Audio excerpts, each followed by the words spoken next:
Todoroki X-Reader. Rain. Your quirk? Float. The user is super light, letting them float in almost anything, including air. The drawback is, if they use it too much, it's hard for them to come down again. It's Friday, the last day of school, and Class 1A was already buzzing with plans for the weekend. You had checked the weather app and it said it was warm and sunny, perfect for a beach picnic. So you and your classmates planned it all out. Baku even said, and I quote, "Since you extras can't do anything right, I'll make sure we don't starve." You were pretty sure that he only agreed to go because Kirishima made him. Momo had made a beautiful blanket big enough for the class, and Jiro agreed to play music for them to enjoy. Too bad weather people are liars. "Oh, come on," Kaminari groaned. You and the rest of your class are standing in the doorway, watching the pouring rain that messed up your plans. The rest of your classmates seemed downhearted about the rain, but you didn't mind it that much. You ran back into your dorm room and pulled on a pair of rain boots and a yellow raincoat, quickly slipping them on. When you ran back through the common room, you saw the Deku squad and the Baku squad sitting together playing a game.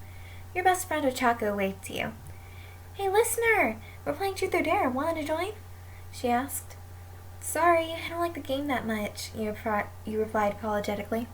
She nodded in understanding before turning back to her friends. As you ran outside, you didn't notice Todoroki's eyes on you. You had talked to him before, but considered him a friend, but still didn't know much about him. As soon as you stepped out from under the covering, heavy rain poured down onto your head, drenching your hair and making it appear a darker shade than normal. You shivered as cold ran down your back, but were determined to have fun today. Screw the rain, you're going to make the best out of today. After a few minutes, you adjusted to the cold and began to dance in the rain. You turned on some music too, just enjoying the moment. After a minute of this, you stopped to catch your breath, your eyes closed and head tilted back. Your eyes fluttered open when someone behind you tapped your shoulder. Turning around, you saw Todoroki. He wasn't wearing a coat or proper shoes for the rain. "Hello, listener," he greeted you, same monotone voice as always. "Toto, what are you doing out here? You're going to catch a cold," you asked worriedly, unintentionally levitating a few inches off the ground. His intense gray and blue eyes stared into yours. "I could say the same for you," he replied, not breaking eye contact. You put your hands on your hips and puffed out your cheeks slightly. "I put a coat and boots on. You did not," you snapped back, floating higher. Todoroki's eyes widened as you kept levitating. To him, it looked like you were about to float away, so he quickly grabbed your hand and brought you down next to him, not letting go of your hand.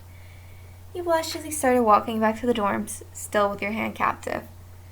He pulled you the whole way, not saying a word to you. When you got inside, you realized you two were the only ones there. Everyone else was in their own rooms. He led you into a corner of the room that had pillows stacked there. "What the hell?" you gasped as Todoroki pushed you into the pillows. He sat down across from you before speaking. "Listener, you should worry more about your own health." A ghost of a smile graced his lips. "You always try to see the brighter side of things, don't you?" he asked, catching you off guard. I guess," you mumbled, looking away shyly. Your hand rested on one of the pillows, giving you an idea.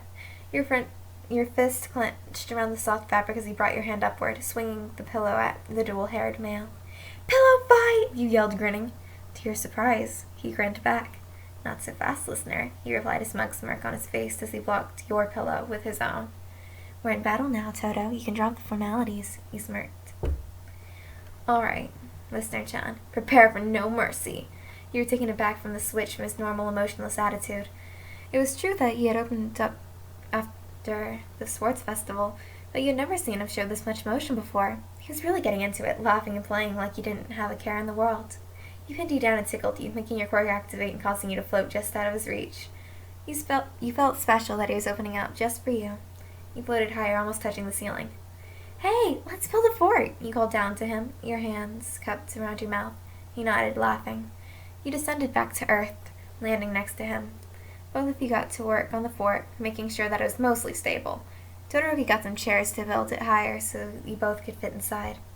"Hey, listener, can you get some blankets from the storeroom?" Todoroki asked, a warm smile on his face. You nodded breathlessly and ran to the closet that he was referring to. He watched you go with a smile on his face.